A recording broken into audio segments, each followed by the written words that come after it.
중앙 처리 장치의 구성을 살펴보면 레지스터, 제어 장치, 연산 장치로 구성이 됩니다.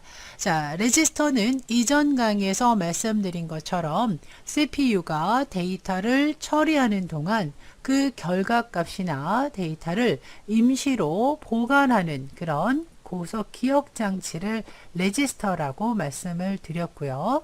자, CPU 구성 요소 중에 하나인 제어 장치는 프로그램 명령을 해독한 그 자료를 결과값을 각 장치에 보내고 처리하도록 지시하는 역할을 합니다.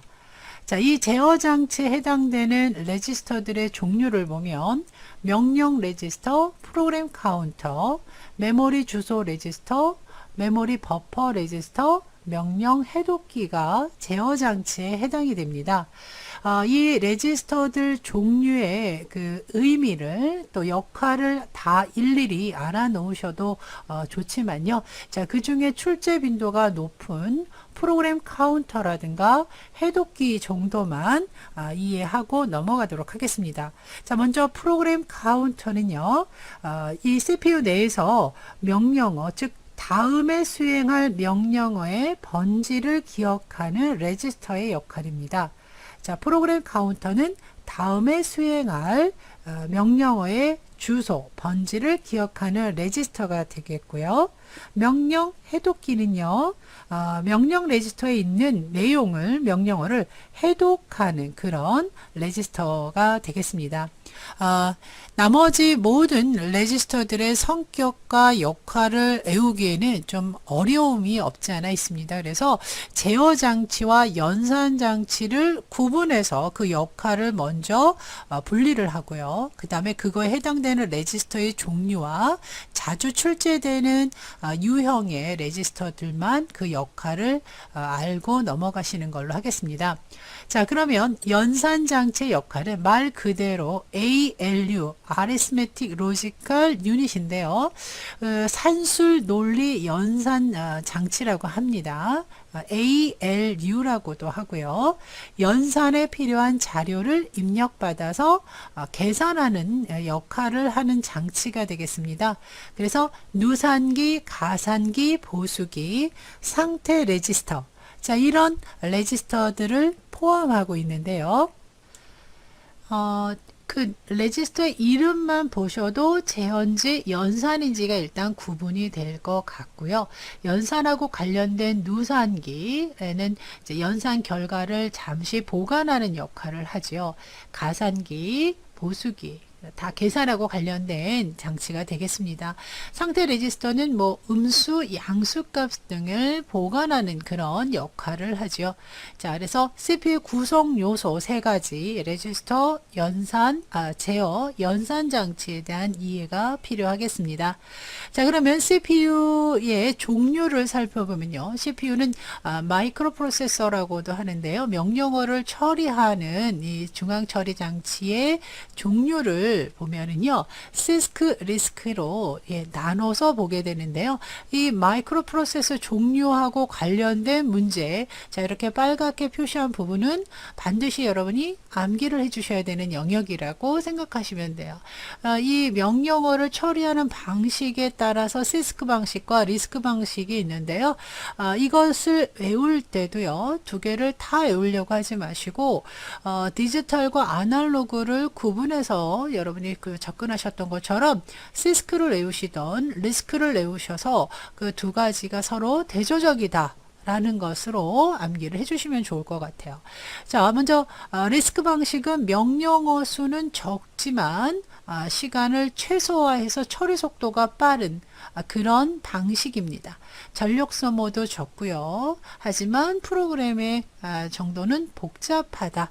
자, 요런 내용으로 리스크 방식, 마이크로 프로세서 종류를 두 가지로 나눈다.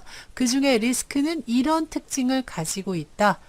그거하고 대조적으로 시스크 방식은 명령어 수가 많고 시간은 이제 목적은 이제 리스크는 시간을 최소화하는 데 목적이 있지만 시스크 방식은 한 개의 명령으로 최대 동작을 하는 데 목적이 있다. 처리 속도는 느리고 전력 소모는 많고 프로그램은 단순하다. 자, 이런 개념으로 이제 마이크로 프로세서 종류를 정리를 하시고요. 자, 이것도 사실은 이런 표로 보시는 것보단 문제를 통해서 어떻게 지문이 표현이 되는지 접해 보시는 것이 더 확 와닿으실 수 있거든요. 그래서 일단은 여기서는 마이크로 프로세서의 종류가 두 가지가 있다. 이렇게 보시면 되겠습니다. 자, 다음은 주기억 장치가 되겠는데요. 자, 주기억 장치, 하드웨어, 컴퓨터를 구성하는 하드웨어 중에 이제 주기억 장치의 역할은, 프로그램을 처리할 수 있는 공간이 되겠는데요. 램이라는 공간과 롬이라는 공간이 있죠. 자, 랜덤 액세스 메모리가 되겠고요. 리드 온리 메모리. 자, 랜덤이라는 것은 자료를 언제든지 불러와서 읽고 쓰고가 가능한 그런 메모리고요. 전원이 꺼지면 날아가는, 없어지는, 우리가 이제 컴퓨터 작업을 하다가 전원이 갑자기 꺼지게 되면 그동안 했던 작업들을 모두 잃어버리죠. 물론 이제 한글에서 작업했던 걸 다시 열면 임시 보관되어 있는 건 그 한글에서의 그 기능이고요. 기본적으로 장치 자체의 성격이 뭐냐? 휘발성이라는 거죠. 전원이 꺼지면 모든 내용이 날아가서 없어진다. 자, 근데 그 램의 종류에는 두 가지가 있습니다. SRAM이 있고요. D램이 있습니다. 그래서 일반적으로 여러분이 컴퓨터에서 사용하는 주기억 장치로 사용하는 램이 D램이고요. 그 D램은 이렇게 휘발성이기 때문에 계속해서 충전을 하지 않으면 내용이 보관되지 않는다는 거죠. 그래서 재충전이 필요한 램은 D램입니다. 저가 가격이 싸다는 얘기죠. 뭐에 비해서? SRAM에 비해서. 속도는 SRAM에 비해서 느리다. 이렇게 정리가 되네요. 그럼 램은 램인데 SRAM의 역할은 속도가 D램보다 빠르기 때문에 CPU와 주기억 장치 사이에서 중간 역할을 해주는 메모리로 사용이 되는 장치, SRAM 메모리. 재충전이 필요 없고 속도는 빠르다. 그래서 램 메모리의 두 가지 종류, SRAM과 D램의 큰 차이점은 재충전을 할 것이냐 안 할 것이냐 라고 그 두 가지를 비교를 하시고요. 그 다음에 역할이죠. D램은 주기억 장치로 사용을 하고요. SRAM은 캐시 메모리로 사용을 한다. 이렇게 큰 틀로 정리를 해 보실 필요가 있습니다. 그와 대조적으로 리드 온리 메모리, 즉 읽기만 하고 기록할 수 없는 메모리가 있다. 비휘발성 메모리라고 해서요. 여러분이 컴퓨터를 켰을 때 컴퓨터에 그 롬 바이오스 프로그램이 기록되어 있는 그 메모리가 바로 롬인데요. 자, 이 롬에도 여러 가지 종류가 있는데 기본적으로 수정이 불가한 롬을 마스크롬이라고 하고요. 한 번 정도는 한 번만 수정 가능한 걸 P롬이라고 하고요. 자외선의 어떤 도구를 이용해서 수정할 수 있는 롬을 EP롬, 전기적인 자극으로 데이터를 수정하고 편집할 수 있는 롬이 EEP롬인데요. 이 EEP롬이 여러분이 알고 계시는 프레시 메모리, 뭐 디지털 카메라 사용되는 그런 메모리 등과 같은 건데요. 이 프레시 메모리로 사용되는 장치가 바로 EEP롬이 되겠습니다. 자, 이 롬에 기록되어 있는 입출력 시스템과 같이 그런 프로그램을 펌웨어라고 하는데요. 하드웨어와 소프트웨어 중간적인 특징을 가지고 있는 프로그램이죠. 롬에 기록되어 있는 롬바이오스라는 프로그램이 여기에 해당이 되는데요. 시스템 성능 향상 목적을 갖고 있다. 자, 크게 우리가 컴퓨터는 하드웨어, 소프트웨어로 나누죠. 그 중간 역할의 펌웨어는요, 하드웨어에 저장이 되어서 수정할 수 없는 그런 소프트웨어의 성격을 갖고 있습니다. 자, 다음은 보조기억 장치에 대해서 알아보도록 하겠습니다. 말 그대로 주기억 장치를 보조하는 그런 장치가 되겠는데요. 자, 이렇게 주기억 장치는 전원이 공급되지 않으면 모든 내용을 잃어버리기 때문에 보조기억 장치의 그 내용을 보관을 하게 되죠. 그러니까 말하자면 영구적으로 그 내용을 보관하는 장치들이 되겠습니다. 하드디스크, 또 CD, DVD와 같은 뭐 USB 메모리도 마찬가지겠네요. 자, 그런 장치들을 보조기억 장치라고 하는데요. 자기 디스크, CD롬이나 DVD 같은 광디스크로 나눠서 또 정리해 보실 필요가 있겠네요. 하드디스크는 방식에 따라서 하드디스크를 연결하는 방식이죠. 연결하는 방식에 따라서 ID, EID, SCSI, 그다음에 레이드 방식 뭐 이렇게 나누게 되는데요. 충격에 약하고 전력 소비가 크고 이제 최근에는 이제 외장하드라는 것을 사용하게 하고 있죠.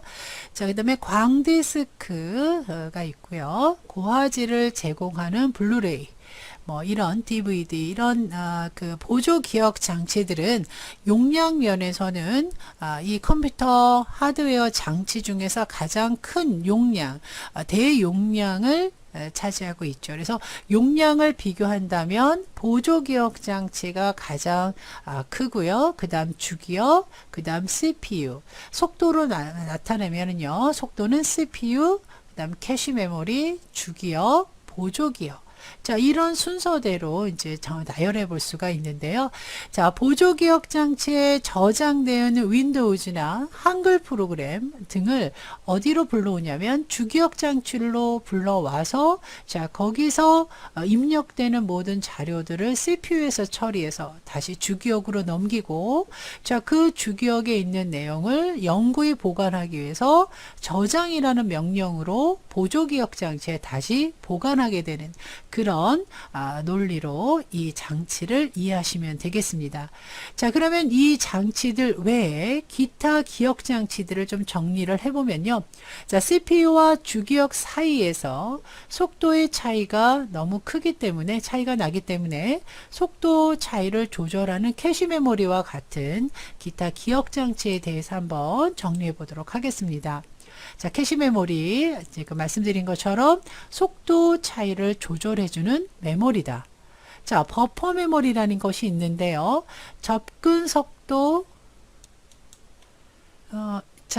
접근 속도 등 차이가 나는 두 장치 사이에서 그 속도 차이를 조절하는, 뭐 예를 들면 CPU와 프린터와 같은 그런 장치 사이에서 속도 차이를 조절하기 위해서 자료를 잠시 보관해 두는 그런 역할의 버퍼 메모리가 있고요.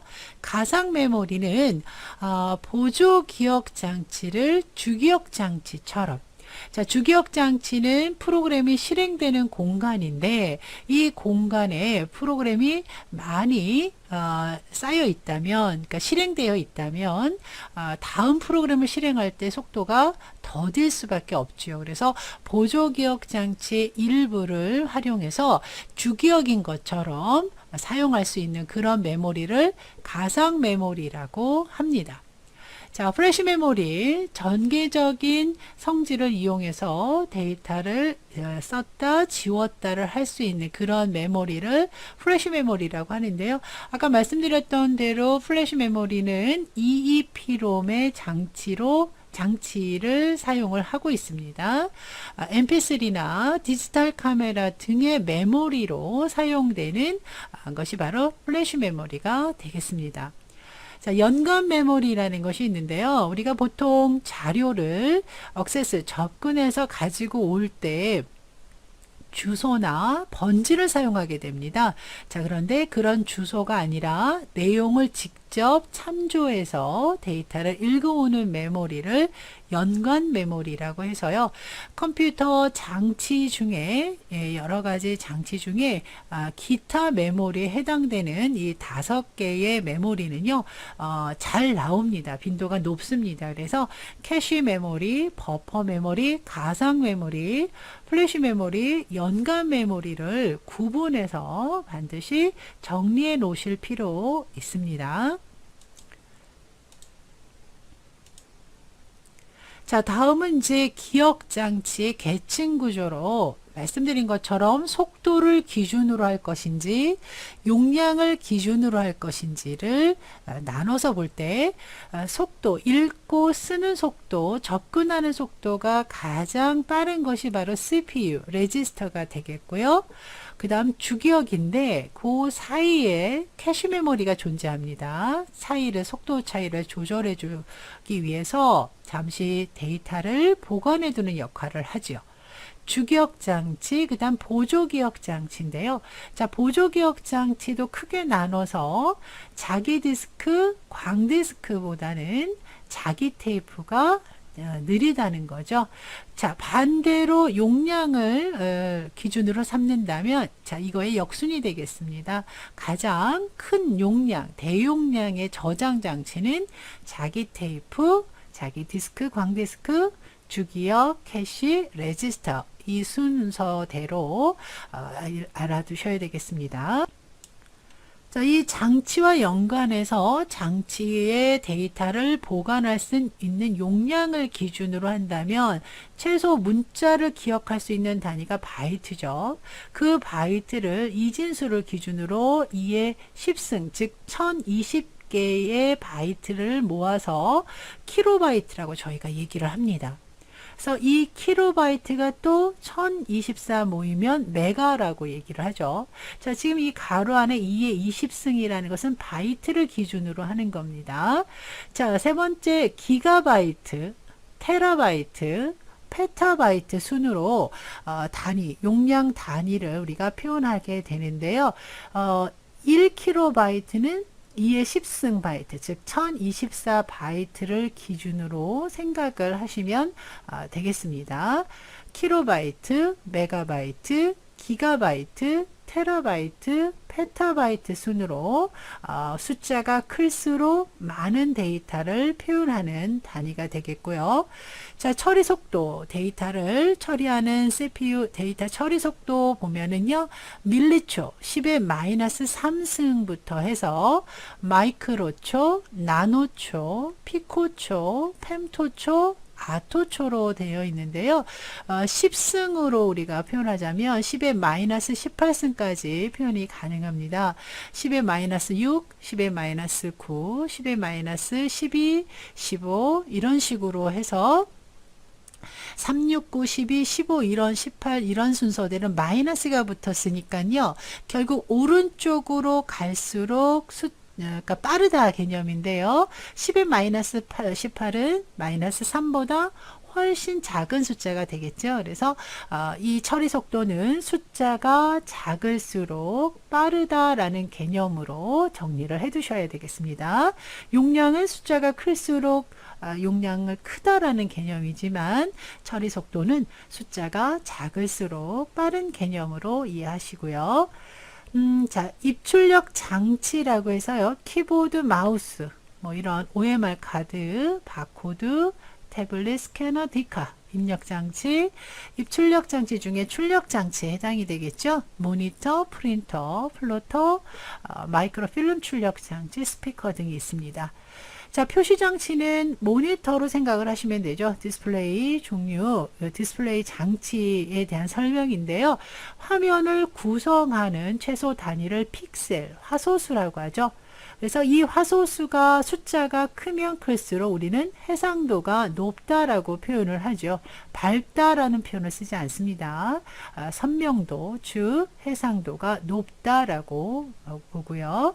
또 표시장치의 성능을 말하는 것 중에 재생률, 픽셀들을 밝게 빛나도록 유지하는 초당 재충전되는 횟수, 그 다음에 해상도는 모니터 화면의 선명도로 가로, 세로, 픽셀의 밀도, 그러니까 가로, 세로, 예를 들어서 1024768보다는 1280 곱하기 720의 해상도가 더 높다라고 말할 수가 있겠죠. 숫자가 크면 클수록 해상도는 높고 표현하는 그림이나 아이콘의 크기는 좀 작아지는 그런 현상이 생기죠. 대신에 이 해상도하고 모니터의 크기는 전혀 다른 개념인데요. 모니터 크기를 우리가 얘기할 때 예를 들어서 21인치다, 뭐 17인치다라고 얘기하는 거는요, 대각선의 길이를 말하는 겁니다. 가로, 세로, 픽셀을 의미하는 것이 아니고요. 대각선의 길이로 표현하는 것은 모니터 크기를 말한다라는 거. 자, 더불어서 우리가 해상도를 얘기를 할 때, 이 해상도에서 표현할 수 있는 색상수를 만약에 숫자로 표현을 한다면, 하나의 픽셀이 표현할 수 있는 비트 수가 있는데요. 예를 들어서 8비트다라고 했을 때는 이 8비트가 표현할 수 있는 색상의 컬러 수는 256개가 되는 거고요. 24비트 컬러를 표현한다라고 했을 때는 2의 24승가지의 컬러를 표현할 수 있다라고 보시면 되겠습니다. 그래서 뭐 이런 좀 어렵게 문제가 나온다면 이런 픽셀이 표현할 수 있는 컬러의 가지수도 여러분들이 한번 보시면 좋을 것 같습니다. 자, 표시 장치까지 우리가 살펴보셨고요. 자, 그렇다면 이와 관련된 문제를 한번 풀어보도록 할게요. 첫 번째, 다음 중 개인용 컴퓨터의 바이오스, 베이직 인풋 아웃풋 시스템에 관한 설명으로 옳지 않은 것은, 자, 첫 번째, 컴퓨터 기본 입출력 장치나 메모리 등 하드웨어 작동에 필요한 명령어들을 모아놓은 프로그램이다. 맞죠? 바이오스는 하드디스크에 저장되어 있는 운영체제 일부다. 자, 벌써 바이오스는 앞에서 롬에 저장되어 있다라고 말씀을 드렸는데요. 하드디스크 보조기억장치에 저장되어 있다라고 표현을 했기 때문에 2번이 틀렸습니다. 자, 나머지 바이오스는 부팅할 때 포스트 자가진단 프로그램이죠. 자, 이것을 통해서 컴퓨터를 점검한 후에 그 다음에 사용할 수 있는지 없는지 이런 장치들을 초기화해서 부팅에 참여를 하지요. 하드디스크 타임이나 부팅 순서와 같은 내용들을 어디에 저장을 하냐면 CMOS라는 집적 회로에서 설정이 가능하다. 자, 뭐 다른 내용 상관없이 롬바이오스, 펌웨어 이런 내용을 바이오스하고 함께 연결을 해서 생각을 해주시면 좋겠죠. 그래서 컴퓨터를 제일 먼저 켰을 때 컴퓨터 부팅 순서라든가 뭐 시간이 잘못됐다든가 이런 전반적인 컴퓨터 제어와 기본 작업 처리를 할 수 있는 프로그램인데요. 자, 컴퓨터를 윈도우가 부팅되기 전에 F2나 딜리트 키를 누르게 되면 물론 이제 프로그램 내용이 조금 차이는 있을 수 있는데요. 자, 이렇게 바이오스 프로그램이 이런 형태로 보실 수가 있겠습니다. 자, 이런 바이오스 프로그램은 우리가 펌웨어라고도 합니다. 자, 2번 살펴볼게요. 다음 중 컴퓨터 기억 장치와 관련해서 캐시 메모리에 관한 설명으로 옳지 않은 것. 자, 기억 장치 중에 캐시 메모리, 자, 레지스터, 즉 CPU가 가장 기억 장치 중에서 처리 속도 면에서 가장 빠르다고 했고요.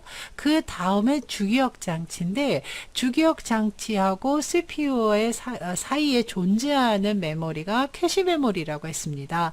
두 장치의 속도 차이를 보완하기 위한 메모리가 되죠. 그래서 캐시 메모리는 우리가 램 메모리 중에서 주기억 장치 램 메모리 중에서 SRAM과 DRAM이 있는데 SRAM으로 사용하는 메모리가 캐시 메모리다. 그러면 SRAM의 성격은 뭐냐? 자, 캐시 메모리로 사용이 되는데 재충전할 필요는 없지만 일단 램이라는 메모리 자체는 휘발성 메모리라고 했습니다. 그래서 메모리를 정리할 때 주기억 장치는 크게 롬이 있고 램이 있다라고 했는데요. 롬이라는 건 리드 온리 메모리라고 해서 읽기만 하는 메모리로 우리가 배우셨고요. 램이라고 하는 것을 랜덤 액세스 메모리, 읽고 쓰기가 가능한 메모리, 즉 내용이 읽고 쓸 수는 있으나 전원이 공급되지 않으면 모든 내용을 잃어버리는 휘발성 메모리라고 했습니다. 그러니까 캐시 메모리는 SRAM이라는 것이 떠올라야 되고요. SRAM은 램 메모리, 즉 전원이 꺼지면 모든 내용이 날아가 버리는 휘발성 메모리라는 걸 기억하신다면 바로 다른 지문을 읽어보실 필요도 없이 1번이 답이 되는 거죠.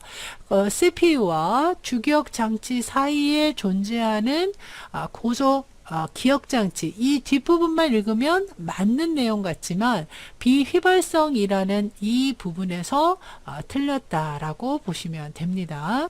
자, 나머지 지문도 읽고 끝내도록 할게요. 캐시 메모리는 D램보다, 즉 캐시 메모리를 SRAM으로 해석하셔도 돼요. 그래서 SRAM은 D램보다 접근 속도가 빠른, 자, SRAM 나왔네요. SRAM 등이 사용이 되며 주기억 장치보다 소용량으로 구성이 된다. 자, D램은 일반적인 우리 주기억 장치로 사용을 하고요. SRAM은 캐시 메모리로 사용을 한다. 이렇게 알아두시면 되겠네요. 자, 세 번째, 속도가 빠른 중앙 처리 장치와 레지스터와 CPU와 이렇게 해석이 되죠. 상대적으로 속도가 느린 주기억 장치 사이에서 위치하며 처리 속도를 향상시키는 역할을 한다. 자, 이것이 이제 가장 기본적인 캐시 메모리에 대한 설명이 되겠습니다. 캐시 메모리의 효율성은 적중률로 나타낼 수 있으며 적중률의 숫자가 높을수록 시스템 전체적인 속도가 향상된다. 자, 이렇게 해서 관련된 문제 한번 풀어 보셨습니다.